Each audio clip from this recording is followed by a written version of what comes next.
सोने का हिरन बात इस जमाने की है जब हिरणों की तादाद बहुत कम थी। एक दिन की बात है, एक हिरन पानी की तलाश में गांव में ही गई। इसे पानी की प्यास की वजह से कुछ समझ नहीं आ रहा था। एक जगह पर चमकीला पीला रंग बहुत बड़े बर्तन में रखा था। हिरनी उसे पानी समझकर इसमें कूद गई। अब वो पूरी तरह से सोने की रखने लगी। थोड़ी दौड़ चलकर उसे एक शहर दिखाई दी। वो इसकी तरफ बढ़ी। उसने पानी में झांका तो वो हैरान रह गई। उसने देखा कि वो तो पूरी तरह सोने की देखने लगी। वो पानी पीकर जंगल की तरफ दौड़ पड़ी। वो सोच रही थी कि अब सारे जानवर मेरी इज्जत करेंगे। वो इसी सोच में थी कि अचानक एक कड़हारे की नजर इस पर पड़ी। वो इसे देखकर हैरान रह गया। लिकड़हारे ने इस पर जाल फेंका।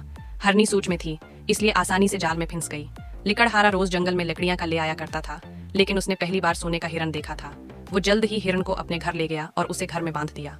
हिरन परेशान हो गई कि अब वो किस तरह जंगल वापस जाए। थोड़े दिन बाद उसने यहाँ से भागने का ख्याल भी दिल से निकाल दिया, क्योंकि लकड़हारा जंगल से रोज लकड़ियों के साथ साथ हरण के लिए मीठे मीठे फल भी लाता था। एक दिन लकड़हारे ने सोचा कि मुझे उस हरनी को ऊंचे दाम में भी देना चाहिए।